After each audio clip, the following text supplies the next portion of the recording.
কথায় আছে মানুষ মাত্রই ভুল, আর ভুল থেকেই মানুষ শিক্ষা নেয়। কিন্তু ভাই, জীবনে এমন কোনো ভুল করা উচিত নয় যে ভুলের মাসুল জীবন দিয়ে দিতে হয়। আর ভুল মানেই তো পাপ, আর পাপ তো বাপ কেউ ছাড়ে না। ইন্দোনেশিয়ার মাঙ্গানসুরি গ্রাম, যেখানে শহর থেকে কিছু ছেলেরা যায় রিসার্চ করার জন্য।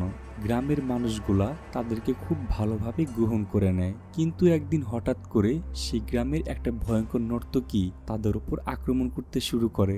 ধীরে ধীরে তাদের সবার প্রাণ কেড়ে নেয়। তার সাথে বেরিয়ে আসতে শুরু করে অতীতের সেই নির্মম সত্য ঘটনাটি, যে সত্যের অপেক্ষায় ছিল এই গ্রামবাসীরা প্রায় 7 বছর ধরে। কিন্তু কি ভুল করেছিল তারা? এই ভয়ানক আত্মাটাই বা কে? তাদেরকে কেন মারছে? এসব ঘটনা জানতে হলে ভিডিওটা আপনাকে শেষ পর্যন্ত দেখতে হবে। ঘটনার শুরুতেই আমরা একটা মেয়েকে ঘরের মধ্যে নাচতে দেখতে পাই। মেয়েটির নাম সোনাশ্রী। সেখানে কিছু মানুষ তার নাচ দেখছিল। তখন ঘরের বাহিরে আমরা একটা ছেলেকেও দেখতে পাই, যার নাম ইমাম। সে মূলত সোনাশ্রী মেয়েটাকে খুব ভালোবাসত, আর তাকে প্রপোজ করার জন্য সে এখানে এসেছে। তখন হঠাৎ করে আরেকজনকেও আমরা সেখানে দেখতে পাই, যার নাম ওয়ানসু। সে একটু পাগল টাইপের, কিন্তু সে সোনাশ্রীকে অনেক ভালোবাসত। ওয়ানসু সেখানে এসে সোনাশ্রীকে ডাকতে শুরু করে। তখন ইমাম তাকে সেখান থেকে বকা দিয়ে তাড়িয়ে দেয়। একটু পরেই হঠাৎ করে সেই ঘর থেকে গান বাজনার আওয়াজ বন্ধ হয়ে যায়। বাহিরে এতক্ষণে বৃষ্টি নামতে শুরু করেছে। ইমাম ধীরে ধীরে সেই ঘরে ঢুকে, কিন্তু সে কাউকেই সেখানে দেখতে পায় না। রুম একদম অন্ধকার ছিল। তখন পেছন থেকে কেউ একজন টেপ রেকর্ডার দিয়ে তার মাথায় আঘাত করে। এরপর কি হয়েছে তা আমাদের দেখানো হয় না। এরপর আমাদেরকে দীর্ঘ 7 বছর পরের কাহিনী দেখানো হয়। আমরা দুজন ছেলে মেয়েকে দেখতে পাই। এখানে একজনের নাম লারাস, আরেকজনের নাম হাদি। তাদের দুজনের গ্র্যাজুয়েশন কমপ্লিট হয়েছে। তারা দুজন দুজনকে অনেক ভালোবাসে। সেখানে হাদি লারাসের পিছনে কিছু একটা লিখে দেয়, আর তাকে একটা ঘড়ি উপহার দেয়। তাদের কথাবার্তা শেষ হলে লারাস তার বাড়িতে যাওয়ার জন্য ভালো রাস্তায় না গিয়ে একটা জঙ্গলের পথ বেছে নেয়। কিন্তু সেখান দিয়ে যাওয়ার সময় হঠাৎ করে তার পা কিছু আটকাতে আটকে যায়। সে পড়ে যায়, কারণ তার পায়ে একটা কাপড় আটকে গিয়েছে। সে তখন সেটা ধরে টানতে শুরু করে। সে যত টান দেয় সেটা মাটির গভীর থেকে উঠতে শুরু করে। আর এদিকে আমরা তার পাশে একটা কুয়া দেখতে পাই, যেটা থেকে কিছু তরল জিনিস বের হয়ে আসছিল। এদিকে লারাস সেই কাপড়ের টুকরো টানতে টানতে উপরে তুলে নেয়। সে দেখতে পায় এটা একটা ব্যাগ, আর ব্যাগের মধ্যে ছিল একটা লাল ওড়না, তার সাথে একটা টেপ রেকর্ডার। লারাস এই সব পেয়ে অনেক খুশি হয়ে যায়। আর এদিকে দেখা যায় কুয়া থেকে সেই লিকুইড বের হয়ে যাচ্ছিল। লারাস যখন সেখান থেকে চলে যাবে, তখন পেছন থেকে কেউ একজন তার নাম ধরে ডাক শুরু করে। সে পিছনের দিকে তাকায়, কিন্তু সে কাউকেই সেখানে দেখতে পায় না। তখন সে বাসায় চলে আসে। এদিকে আমরা সেই কুয়ার ভেতর থেকে একটা হাতকে বের হয়ে আসতে দেখি।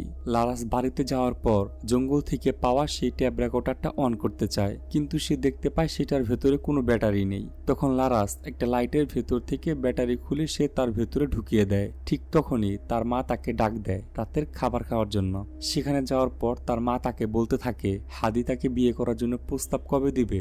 লারাস তার মাকে বলে এখন সে বিয়ে করতে চায় না, সে চায় কিছু একটা করার জন্য, তারপর আমাদের বিয়ে হবে। তখন তার মা তাকে বলে তোমার মনে আছে তুমি আগে মুনিওর কাছে রঙ্গের নাচ শিখতে? তুমি তখন চেয়েছিলে তুমি যেন সোনাশ্রীর মতো ভালো একজন ডান্সার হতে পারো। তখন লারাস তার মাকে বলে সেটা সে পারবে না, আর সোনাশ্রী তার চেয়ে অনেক ভালো নাচ করতে পারত, আর তার জায়গা মানিও অন্য কাউকে দিতে পারবে না। তখন তার মা বলে মানিওর মা সোনাশ্রীর জায়গা অন্য কাউকে দিবে না, তার কারণ হলো সোনাশ্রীর মতো কেউ নাচতে পারে না, তোমার একবার চেষ্টা করার দরকার। লারাস তখন বলে তার প্র্যাকটিস নেই, সে অনেকদিন ধরেই নাচ করে না, সে এখন পারবে না এসব করতে। তখন তার মা একটা ওড়না এনে তাকে দেয় আর বলে তুমি চেষ্টা করো, দেখো তুমি অবশ্যই পারবে।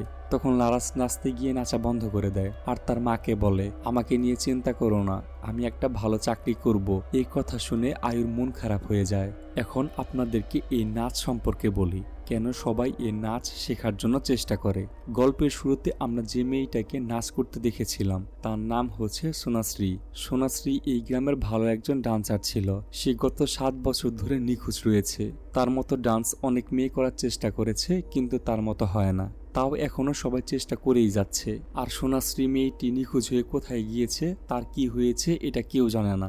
আর এখানে যে নাচের কথা বলা হয়েছে এটা কোনো সাধারণ নাচ না। এই নাচের নাম হচ্ছে রঙ্গেং নাচ, যেটা সবাই করতে পারে না, যেটা ইন্দোনেশিয়ার একটা ঐতিহ্য বলা চলে। তো যাই হোক, লারাস খাওয়া শেষ করার পর টেপ রেকর্ডটা অন করতে চাইছিল, কিন্তু সেটা সে কোনোভাবে অন করতে পারছিল না। সে তখন সেখানে খেয়াল করে তার বয়ফ্রেন্ড তাকে যে ঘড়িটা দিয়েছিল সেটা তার হাতে নেই। তখন সে মনে করে যেখানে সে হোঁচট খেয়ে পড়েছিল সেখানেই হয়তো সেই ঘড়িটি পড়ে গিয়েছে। তাই সে টেপ রেকর্ডার খুলে সেটা থেকে আবার ব্যাটারি বের করে আর সেটা লাইটে লাগিয়ে জঙ্গলের ভেতর চলে যায় তার ঘড়ি খোঁজার জন্য, কারণ তার কাছে এটা খুবই স্পেশাল ছিল, কেননা এটা তার বয়ফ্রেন্ড তাকে ভালোবেসে দিয়েছে।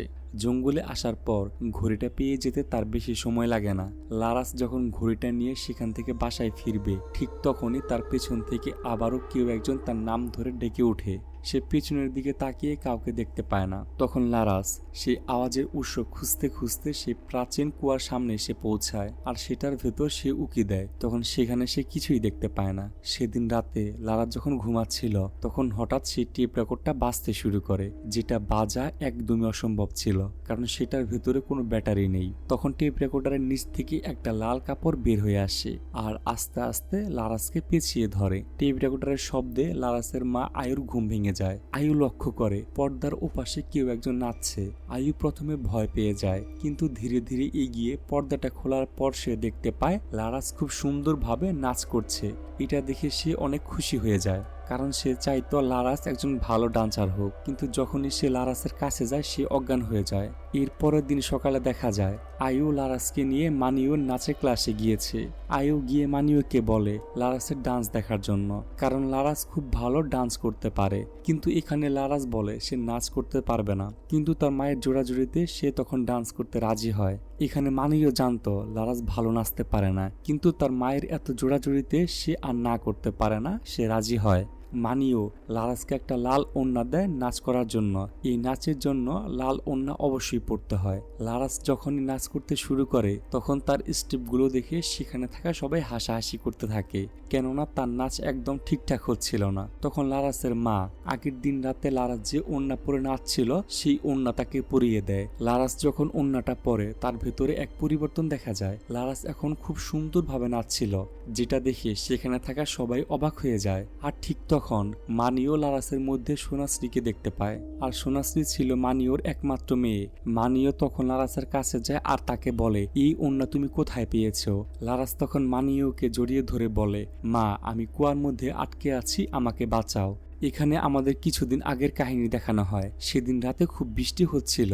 এই বৃষ্টির রাতে মানিও সেই কুয়ার কাছে চলে যায় আর সেখানে গিয়ে রিচুয়াল করতে শুরু করে যাতে তার মেয়ের আত্মা শান্তি পায়। সেখান থেকে যখন মানিও চলে আসবে তখনই পেছন থেকে একটা আওয়াজ ভেসে আসে আর তার পিছনেই সোনাশ্রীকে দেখা যায়। মানিও তখন দৌড়ে চলে আসে মার্তোর কাছে।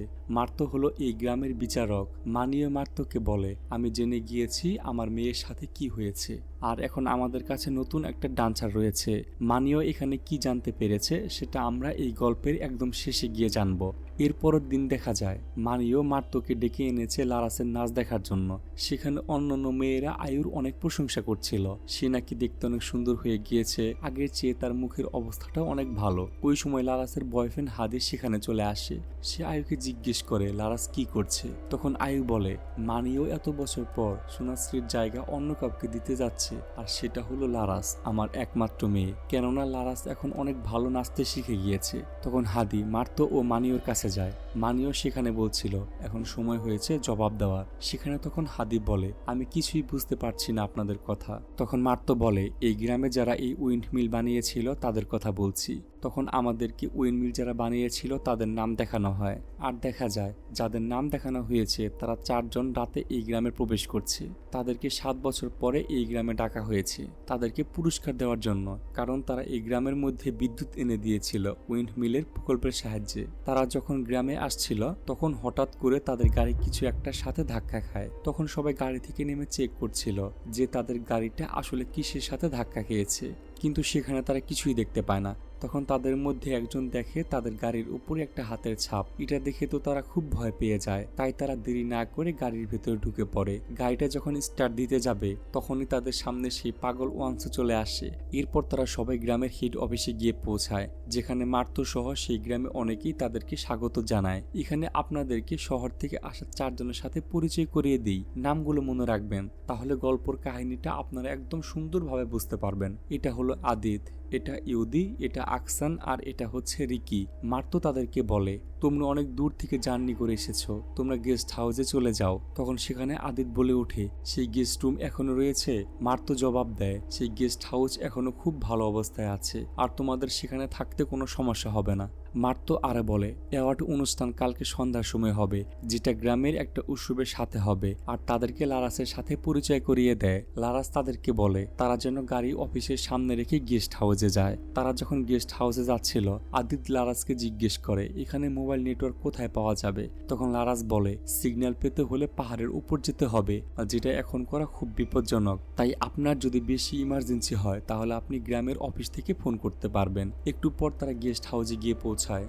সেখানে যাওয়ার পর লারাস আর হাদি বলে, আপনাদের ছবি কিন্তু এখন এখানে রয়েছে। তারা তাদের ছবি দেখে অনেক খুশি হয়। লারাস বলে, আপনারা আপনাদের রুমে গিয়ে রেস্ট করুন, কিছুক্ষণের মধ্যেই আপনাদের জন্য রাতের খাবার তৈরি হয়ে যাবে। তখন আমরা একটি ফ্ল্যাশব্যাক দেখতে পাই, যেখানে এই গেস্ট হাউসের মধ্যেই দেখতে পাই আদিত অন্য রুমে থেকে আসছে, আর ইহুদিকে ঘুম থেকে জাগানোর চেষ্টা করছিল। তাদের দুজনের শরীরে রক্ত লেগেছিল, তারা খুব ভয়ে ছিল।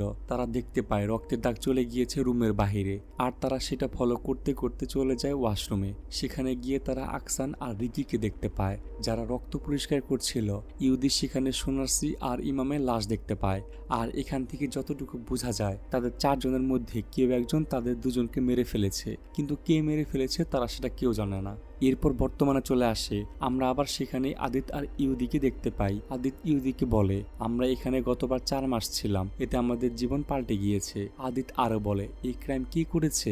ইহুদি বলে, আমাদের মধ্যেই কেউ না কেউ করেছে। কিন্তু আদিত বলে, সে কোনো খুন করেনি, সে পুলিশকেও জানাতে চেয়েছিল, কিন্তু পুলিশ তাকেও সন্দেহ করতে পারে, এটা ভেবে সে পুলিশকে আর কিছু জানায়নি। এদিকে রাতে ডিনার করার জন্য লারাস তাদের খাবারের পরিবেশন করছিল। রিকি লারাসকে বলে তাদের সাথে বসে খাওয়ার জন্য, কিন্তু লারাস বলে একটু আগে সে খেয়ে নিয়েছে। তখন হঠাৎ করে রিকি লারাসের হাত ধরে ফেলে, যেটা লারাসের একদমই পছন্দ হয় না। আদিত তখন রিকিকে বলে, এটা তুমি কেন করলে? রিকি তখন বলে, আমি একটু মজা করার জন্য এমন করেছি। এরপর রাতে যখন আকসান ওয়াশরুমে যায়, তখন সে ফ্লোরের মধ্যে রক্ত দেখতে পায়, যার কারণে সে অনেক ভয় পেয়ে যায়। তখন দেখা যায় উপর থেকে সোনাশ্রীর লাল ওড়নাটা আকসানের উপর পড়ছে, কিন্তু সেটা আবার উপরে উঠে যায়। কিন্তু হঠাৎ করে সেখানে কেউ একজন আকসানকে পানির মধ্যে ডুবিয়ে মেরে ফেলার চেষ্টা করে, কিন্তু আকসান অনেক কষ্ট করার পর নিজেকে সেখান থেকে ছাড়িয়ে নিতে পারে। সে ভয়ে ভয়ে আবার সেই পানির ওখানে যায়, কিন্তু আজব ব্যাপার, সেখানে কোনো পানি ছিল না। কিন্তু আকসান সেখানে একটা কয়েন খুঁজে পায়। এদিকে আদিত ইহুদিকে বলে, সে যে এখানে এসেছে এটা তার বউকে জানাতে হবে, তাই তার সাথে কথা বলার জন্য তারা এখন পাহাড়ে যেতে হবে, কেননা একমাত্র পাহাড়ে মোবাইলের সিগন্যাল পাওয়া যায়। এরপর তারা দুজনে মিলে পাহাড়ের দিকে রওনা দিয়ে দেয়। এদিকে আকসান রিকির কাছে আসে আর তাকে সেই কয়েন দেখায়। সে রিকিকে বলে, তুমি কি এই কয়েনটা চিনতে পারছো? রিকি বলে, হ্যাঁ চিনতে পেরেছি, এটা তো আমাদের ভার্সিটির স্টুডেন্টদের প্রিন্ট করা কয়েন। আর এটা তুমি কোথায় পেয়েছো? আকসান বলে, এটা আমি ওয়াশরুমে পেয়েছি, যেখানে সোনাশ্রী আর ইমামের লাশ দেখতে পেয়েছিলাম। তখন আমরা একটি ফ্ল্যাশব্যাক দেখতে পাই, সেখানে রিকি আর আকসান রক্তের দাগ ফলো করতে গিয়ে ওয়াশরুমে সোনাশ্রী আর ইমামের লাশ দেখতে পায়। তখন এটা মনে করে রিকি আকসানকে বলে, তুমি কি পাগল হয়েছো? এত বছর পরে ওইটা এখানে কিভাবে থাকবে? তোমার হয়তো কোনো ভুল হচ্ছে। এখন পর্যন্ত এটা কেউ ক্লিয়ার না যে তাদের বন্ধুদের মধ্যে কে সোনাশ্রী আর ইমামকে মেরেছে, শুধু তারা এখনো একে অপরকে সন্দেহ করেই যাচ্ছে। তো যাই হোক, এদিকে পাহাড়ে যাওয়ার সময় আদিত ইহুদিকে বলছিল তার রিকি আর আকসানকে সন্দেহ হয়, তারা হয়তো সোনাশ্রী আর ইমামকে মেরে ফেলেছে। তখন আদিত ইহুদিকে বলে, আজ রাতে খাওয়ার সময় লারাসের সাথে রিকির ব্যবহার লক্ষ্য করেছো? তারা এইসব কথা বলার সময় তারা খেয়াল করে তাদেরকে হয়তো কেউ একজন ফলো করছে। তখনই তাদের সামনে ওয়ানসু এসে পড়ে। ওয়ানসু হঠাৎ করে এসে পড়াতে তারা খুবই ভয় পেয়ে যায়। ওয়ানসু তাদেরকে বলে, এত রাতে তারা এখানে কি করছে, তারা কোথায় যাচ্ছে? ইহুদি তাকে বলে তারা পাহাড়ে যাচ্ছে মোবাইলের নেটওয়ার্ক খোঁজার জন্য। এদিকে গেস্ট হাউসে আকসান আর রিকি বলাবলি করছিল আদিত আর ইহুদি সোনাশ্রী আর ইমামকে মেরে ফেলেছে, আর এটা তাদের স্বীকার করা দরকার। রিকি এখানে আকসানের কথায় সায় দেয়, কিন্তু তারা তো শুধু একে অপরকে সন্দেহ করে যাচ্ছে।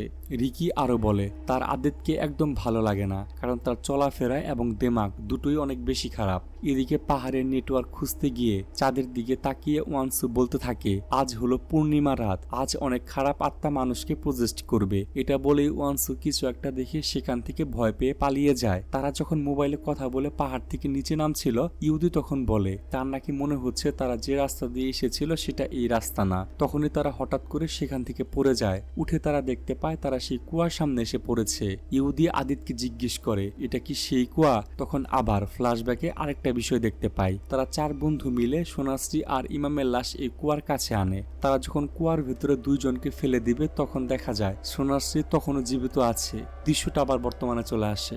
এখানে আদিত বলছে রিকি আর আকসানের সাজা হওয়া উচিত। আমরা তো শুধু তার সাথে ছিলাম, তাদের কথা মতো কাজ করেছি। অন্যদিকে দেখা যায় মানিয়া রঙিন নাচের জন্য লারাজকে সাজিয়ে তৈরি করছে, কারণ আজকে গ্রামের পবিত্র দিন, পূর্ণিমার রাত। আজকে সে নৃত্য করবে। সাজানোর শেষে লারাজকে সোনাশ্রীর ওড়না পরিয়ে দেওয়া হয়, আর তারপর তার ভেতরে এসে পড়ে সোনাশ্রীর আত্মা। এর কিছুক্ষণের মধ্যেই লারাজ নাচতে শুরু করে। তখন সেখান দিয়ে আসছিল আদিত আর ইহুদি। তারা লারাজকে নাচতে দেখে সেখানে দাঁড়িয়ে যায়। তখন সেখানে লারাজের বয়ফ্রেন্ড হাদি এসে তাদেরকে এখান থেকে চলে যেতে বলে। সে বলে তোমাদেরকে এখানে দেখলে সমস্যা হবে, কারণ এটা গ্রামের একটা পবিত্র আয়োজন, বাইরের কারো এখানে থাকা যাবে না। তখন তারা সেখান থেকে চলে যায়। এদিকে দেখা যায় রিকি যখন গেস্ট হাউসে ঘুমাচ্ছিল তখন তার উপর সোনাশ্রীর সেই লাল ওড়নাটা আসে, যার কারণে রিকি জেগে যায়। তখন সে দেখতে পায় লারাজ তার সামনে নাচছে। লারাজ তাকে ইশারায় তার কাছে ডাকে আর একটা রুমে নিয়ে যায় এবং তার সামনে অদ্ভুতভাবে নাচতে শুরু করে। আর তখন একা একাই দরজাটা বন্ধ হয়ে যায়। তখন লারাজ রিকিকে জিজ্ঞেস করে তুমি কি আমার সাথে নাচতে চাও। তখন রিকি লারাজের সাথে নাচতে শুরু করে। নাচার এক সময় গিয়ে লারাজ তার ওড়না দিয়ে রিকির গলায় পেঁচিয়ে ধরে আর টান দিয়ে তার কাছে নিয়ে নেয়। আর তখনই দেখা যায় লারাজের জায়গায় সেখানে অন্য কেউ। ভয়ঙ্কর দেখতে তাকে, তার চোখ একদম লাল হয়ে আছে। তাকে দেখে মনে হচ্ছে তার ভেতরে এক প্রতিহিংসার আগুন জ্বলছে আর সে রিকির গলা চেপে ধরেছে। ওই সময় গেস্ট হাউসে পৌঁছায় আদিত আর ইহুদি। তারা এসে দেখতে পায় আকসান বাহিরে মাতাল হয়ে পড়ে আছে। তখন বাহিরে থেকে রিকির গোংরানোর শব্দ পায় তারা। ভেতরে বিপদ হয়েছে এটা ভেবে তারা দরজা খোলার চেষ্টা করে। তাদের শব্দে আকসান উঠে পড়ে এবং তারা সবাই মিলে দরজা ধাক্কাতে ধাক্কাতে দরজা ভেঙে ভেতরে ঢোকার পর দেখতে পায় রিকি তার নিজের গলায় নিজে চাপ দিয়ে ধরে রয়েছে। রিকিকে দেখে বোঝা যাচ্ছে সে তার নিজের জ্ঞানে নেই। তখন আদিত তার শরীরে পানি ছুঁড়ে মারে। তারপর তার হুঁশ ফিরে আসে। এরপর ইহুদি বলে আজ পূর্ণিমা রাত, আজকে অনেককে আত্মা প্রজেস্ট করবে। আর এই কথাগুলো আমাকে ওয়ান্সু বলেছে। তখন আকসান বলে তাহলে রিকির উপর কেন অ্যাটাক হলো। আদিত তখন বলে কারণ সোনাশ্রী আর ইমামকে রিকি মেরেছিল। আকসান তখন বলে ওঠে তুমি এই কথা কিভাবে বলছো, তুমি কি তাকে মারতে দেখেছো। আদিত তখন বলে তুমি কতদিন আর রিকির গোলামি করবে, এখন সত্যি কথা বলো, তাদেরকে কে মেরেছে, তুমি নাকি রিকি। আকসান তখন বলে আমার উপরে কিভাবে তুমি দোষ দিতে পারো। আদিত বলে কারণ তুমি হচ্ছে একটা পশু, কেননা বিয়ের আগে একটা মেয়েকে তুমি প্রেগনেন্ট করেছিলে আর তারপর তোমার এই কুকীর্তির কথা জানাজানি হওয়ার পর তোমাকে সে মেয়েকেই বিয়ে করতে হয়। এসব কথা শোনার পর আকসান অনেক রেগে যায় এবং তাদের মধ্যে ঝামেলা শুরু হয়। তখন ইহুদি তাদেরকে থামায় আর বলে কেউ যখন সত্যিটা বলছে না বা স্বীকার করছে না তাহলে একজন আরেকজনের উপর দোষ চাপিয়ে লাভ কি। এই বিষয়টা নিয়ে না কথা বলাই ভালো, নয়তো আমাদের মধ্যে কেউ না কেউ মারা যাবে। সে আরো বলে আমরা শুধু এখানে এসেছি সম্মাননা পুরস্কার নেওয়ার জন্য, আমরা রাজি ছিলাম না এখানে আসতে, কিন্তু তারপরেও আমাদের আসতে হয়েছে। কেননা যদি আমরা এখানে না আসতাম তাহলে এই এলাকার মানুষ আমাদেরকে আরো সন্দেহ করত। তাই আমাদের এখানে এমন কিছু করা উচিত না যার কারণে আমাদের আবার ফেসে যেতে হয়। এরপরের দিন আমরা দেখতে পাই লারাস আর হাদি তাদের 4 বন্ধুর জন্য খাবার নিয়ে গেস্ট হাউসে এসেছে, কিন্তু তারা সেখানে পরিবেশ দেখে খুবই অবাক হয়ে যায়, কারণ সবকিছু ছিল উলট পালট। এরপর খাবার খাওয়ার সময় আদিত হাদিকে জিজ্ঞেস করে গ্রামের প্রধান মার্তো কোথায়। হাদি বলে সে একটু শহরে গিয়েছে, খুব তাড়াতাড়ি ফিরে আসবে সে। রিকি তখন বলে মার্তোকে খবর দাও আর বলো আমরা এখানে বেশিক্ষণ থাকবো না, আমাদের অ্যাওয়ার্ডের আর কোনো দরকার নেই, আমরা আজই চলে যাব। হাদি তখন তাদেরকে জিজ্ঞেস করে তাদের এখানে থাকতে কি কোনো সমস্যা হচ্ছে, কি কারণে তারা পুরস্কার পাওয়ার আগেই চলে যাবে। আর ঠিক তখন লারাসের ভেতরে সোনাশ্রী চলে আসে আর তাদেরকে বলতে থাকে আজকে কি যাওয়া জরুরি, আর সন্ধ্যায় একটা ইভেন্ট রয়েছে সেটা শেষ করে যেতে হবে। তখন আজব ভাবেই সবাই সেখানে প্রজেস্ট হয়ে যায় আর কোনো একটা শক্তির মাধ্যমে তারা সেই ইভেন্টে থাকতে রাজি হয়ে যায়। খাবার খাওয়া শেষ হলে আদিত আর ইহুদি লারাস আর হাদির সাথে উইন্ডমিল যেখানে করেছিল সেখানে যায়। লারাস তখন তাদেরকে জিজ্ঞেস করে গতবার তোমরা তো তাড়াহুড়া করে এখান থেকে চলে গিয়েছিলে কেন। তারা বলে ভার্সিটি থেকে জরুরি একটা তলব এসেছিল, তাই আমরা এখান থেকে খুব তাড়াতাড়ি চলে গিয়েছিলাম। লারাস তখন তাদেরকে জিজ্ঞেস করে সোনাশ্রীর রঙিন নাচ দেখার সৌভাগ্য তোমাদের হয়েছিল। তখন তারা বলে হ্যাঁ হয়েছিল। লারাস তখন আরো বলছিল দুর্ভাগ্যবশত সেদিনের পর সোনাশ্রীকে আর পাওয়া যায়নি। গ্রামের সবাই ভাবে সে হয়তো তার বয়ফ্রেন্ডের সাথে পালিয়ে গিয়েছে, আবার কেউ কেউ তো এটাও ভাবে যে তোমরা তাদেরকে গুম করেছিলে। তখন আদিত আর ইহুদি এটা শুনে নার্ভাস হয়ে যায় আর এই কথাগুলা উড়িয়ে দেয়। হাদি তখন তাদেরকে বলে আপনারা এই প্রকল্প করে যাওয়ার পর গ্রামের মানুষ সবাই আপনাদের নাম এখানে খোদাই করে লিখে দিয়েছে। এটা দেখে তারা খুবই খুশি হয়ে যায়। তখন হঠাৎ করে তাদের নজরে ওয়ানসুর প্রতি যায়। তখন তারা ওয়ানসুর পিছু পিছু যায়। লারাস তখন তাদের পিছনে যেতে চায়, কিন্তু হাদি বলে, লারাস তুমি বাসায় চলে যাও। তখন ইহুদি দেখতে পায় ওয়াংসু পাহাড় থেকে নিচে লাফ দিয়ে দিয়েছে। এটা দেখে সে খুবই চমকে যায়। আসলে এখানে ঘটনাটা শুধু ইহুদি দেখতে পাচ্ছিল, আর কেউ দেখতে পাচ্ছিল না। তখন আদিত তাকে জিজ্ঞেস করে, কি হয়েছে তোমার? সে বলে, আমি মাত্র দেখলাম ওয়ানসু এখান থেকে লাফ দিয়েছে। তখন হাদি বলে, এটা তো কোনোভাবেই সম্ভব না, কারণ ওয়ানসু তো কিছু বছর আগে মারা গিয়েছে, আর এখান থেকেই লাফ দিয়ে মারা গিয়েছে। এই কথাগুলো শুনে আদিত আর ইহুদি আরো অবাক হয়ে যায়। তাহলে এতদিন তারা কাকে দেখে এসেছে? হাদিকে তারা বলে, ওয়ানসু কেন আত্মহত্যা করেছিল? হাদি বলে, সারা গ্রামের মানুষ জানতো ওয়ানসু সোনাশ্রীকে অনেক ভালোবাসে, তাই সোনাশ্রী উদা হওয়ার পর একদিন সবাই দেখতে পায় ওয়ানসু সোনাশ্রীর ওন্না আর ট্যাবরাগোটা নিয়ে চলাফেরা করছে। সবাই তখন ভাবে সেই হয়তো সোনাশ্রীর সাথে কিছু একটা করেছে। তখন সবাই তাকে মারতে শুরু করে, কিন্তু মারতো সবাইকে আটকায়। সে বলে সে কিছু করতে পারে না, সে তো নিজেই একটা পাগল। তখন ওয়ানসু দেখতে পায় উইন্ডমিলের জায়গা থেকে সোনাশ্রী লাফ দিচ্ছে। তখন সেও এখান থেকে লাফ দিয়ে দেয় আর নিজেকে শেষ করে ফেলে। তারা এসব শুনে খুব চিন্তায় পড়ে যায়। এরপর ইহুদি আর আদিত যখন গেস্ট হাউসের দিকে যাচ্ছিল, ইহুদি তখন বলে, আমরা বড় পাপ করেছি, আমার মনে হয় আমাদের ক্ষমা চাওয়া উচিত গ্রামবাসীদের কাছে। এসব কথায় পাত্তা না দিয়ে আদিত বলে, আমার হবু বউয়ের সাথে এখন আমার কথা বলতে হবে। তাই সে অফিসে যাবে তার হবু বউকে কল করার জন্য। এরপর আদিত সেখান থেকে চলে যায়। এরপর রাতে দেখা যায় যখন ইভেন্ট শুরু হয়ে গিয়েছে, তখন তাদেরকে পুরস্কৃত করা হয়। আদিত সেখানে একটা বক্তব্য দেয় আর গ্রামের সবাইকে ধন্যবাদ জানায় তাদেরকে এত সম্মান দেওয়ার জন্য। আর সে খুশি হয়ে গ্রামের উন্নতির জন্য কিছু টাকা উপহার দেয় গ্রামবাসীকে। তখন মার্তো সেখানে বলে, আজকের এই শুভ দিন আপনাদের জন্য স্পেশাল ড্রিঙ্কস বানানো হয়েছে, এটা অবশ্যই আপনাদের খেতে হবে। তখন আমরা দেখতে পাই আদিতের একটা ফ্ল্যাশব্যাক। দেখা যায় যেখানে আদিত তার বউয়ের সাথে কথা বলার জন্য গ্রামের অফিসে গিয়েছিল, তখন সে দরজার আড়াল থেকে হাদি আর মার্তোর কথাগুলো শুনতে পায়। তারা চারজন যে সোনাশ্রী আর ইমামকে মেরেছে এটা গ্রামের মানুষ আগে থেকেই জানতো, আর তাদেরকে এখানে তারা এনেছে যাতে গ্রামের মানুষ তাদেরকে শাস্তি দিতে পারে। সেখানে হাদি বলে, তাদের কারো কি বাঁচার চান্স আছে? মার্তো বলে, হ্যাঁ অবশ্যই রয়েছে। আমরা তাদেরকে কোনো শাস্তি দেওয়ার আগে যদি তাদের কেউ এসে আমাদের কাছে ক্ষমা চায় বা গ্রামবাসীদের কাছে ক্ষমা চায়, তাহলে সে রক্ষা পেতে পারে, না হলে সবাইকে কুরবানি দেওয়া হবে। এখন আবার বর্তমানে দেখা যায় আদিত সেই ড্রিঙ্কস পান করেনি। এদিকে অনুষ্ঠানে লারাস রঙ্গিং ডান্স শুরু করে, কিন্তু যারা সেই ড্রিঙ্কস পান করেছিল তারা সেখানে লারাসের জায়গায় মৃত সোনাশ্রীকে নাচতে দেখতে পায়। এটা দেখে তারা প্রচুর পরিমাণে ভয় পাচ্ছিল। এরপর আবার ফ্ল্যাশব্যাকে দেখানো হয় যেখানে দেখা যায় আদিত আড়াল থেকে তাদের কথা শোনার পর সে ভেতরে চলে যায় আর তাদের কাছে গিয়ে ক্ষমা চায়। সে বলে সেটা সে করেনি, সোনাশ্রী আর ইমামকে মেরেছে আকসান, রিকি আর ইহুদি মিলে। সে তখন এটাও তাদেরকে বলে যে আমি আপনাদের কিছু বলতে পারিনি, কারণ তারা আমাকে হুমকি দিয়েছিল। আমি যদি আপনাদেরকে সবকিছু বলি তাহলে তারা আমাকে মেরে ফেলবে। সে আরো বলে তারা তিনজন সোনাশ্রীকে মারার আগে তাকে রেপ পর্যন্ত করেছিল। দৃশ্যটা আবার বর্তমানে চলে আসে। দেখা যায় ইহুদি, আকসান আর রিকিকে কাপনের বদলে অন্য কিছু দিয়ে পেঁচিয়ে রাখা হয়েছে। তখন তাদের কোনো জ্ঞান ছিল না, কারণ তাদেরকে সেই ড্রিঙ্কসের সাথে কিছু মিশিয়ে খাইয়ে দেওয়া হয়েছে। মার্তো সেখানে সবাইকে বলছিল আজকে সময় এসেছে বদলা নেবার। তখন ইহুদির জ্ঞান ফিরে। সে দেখতে পায় তাদের বানানো উইন্ডমিলের উপর সে শুয়ে আছে। এদিকে জ্ঞান ফেরার পর রিকি আর আকসান জঙ্গলের মধ্যে দেখতে পায়। সেখানে তারা রঙ্গিং মিউজিক শুনতে পাচ্ছিল আর দেখতে পায় সোনাশ্রী সেই কুয়ার পাশে নেচে যাচ্ছে এক অদ্ভুত ভাবে। ইহুদি সোনাশ্রীর কাছে অনেক মাপ চাইতে থাকে, কিন্তু সোনাশ্রী তাকে বশ করে নেয় আর তার সাথে নাচতে বাধ্য করে। এদিকে জঙ্গলে সোনাশ্রী তাদের সামনের কুয়াতে টাকা দিয়ে ভরে দেয়, আর এত টাকা দেখে লোভ সামলাতে না পেরে আকসান সেই কুয়োর সামনে যায়। আকসান লোভে পড়ে কুয়ার সামনে যেতেই একদম কুয়ার গভীরে চলে যায়। এটা দেখে সোনাশ্রীর আত্মা হাসতে থাকে। এদিকে সোনাশ্রী ইহুদিকে এমন ভাবে নাচাচ্ছিল তার সব হাড়গোড় ভেঙে যাচ্ছিল। তখন সোনাশ্রী তার ওন্না দিয়ে ইহুদির গলা পেঁচিয়ে উইন্ডমিলের পাখার সাথে পেঁচিয়ে দেয় আর তার শরীর থেকে তার মাথা পুরো আলাদা করে ফেলে। এদিকে সোনাশ্রী রিকিকে বলে আমার সাথে নাচো। তখন ভয়ে সেখান থেকে রিকি পালিয়ে যেতে চায়, কিন্তু সে তার ওন্না দিয়ে তাকে আটকে ফেলে। কিন্তু রিকি আবারও সেখান থেকে পালানো শুরু করে, কিন্তু পালাতে গিয়ে সে সেই কুয়ার সামনে পড়ে যায় আর সোনাশ্রী তাকে মেরে ফেলে। এর পরের দিন দেখা যায় গ্রামবাসী সবাই মিলে প্রত্যেকটা বডি সেই কুয়ার ভেতরে ফেলে দিচ্ছে। আর মার্তো সেখানে বলছিল যে যত বড় পাপই করুক না কেন সেটা তার থেকে বাঁচা মুশকিল, আর এটা এই দুনিয়াতেই হোক বা পরকালে। আর এদিকে আদিত বেঁচে গিয়েছিল। এরপর আমাদের তার বিয়ের দিন দেখানো হয়। সেখানে তার হবু বউ আলিশার সাথে তার বিয়ের সম্পূর্ণ হয়। সে খুব আনন্দই ছিল, কিন্তু তার আনন্দ নষ্ট হয়ে যায় রঙ্গিং মিউজিক শুনতে পেয়ে। সে সেখানে চেয়ে দেখতে পায় লারাস সেখানে নাচ করছে, আর সেই ট্যাপ রেকর্ডারটি ধরেছিল হাত। আদি। সে এটা দেখে অনেক ভয় পেয়ে যায়। তখন আলিশা তাকে বলে সে গ্রাম থেকে স্পেশাল ডান্স করানোর জন্য তাদেরকে এখানে এনেছে, আর সে তার বাবাকে বলেছে যে তুমি তাদেরকে এখানে এনেছো।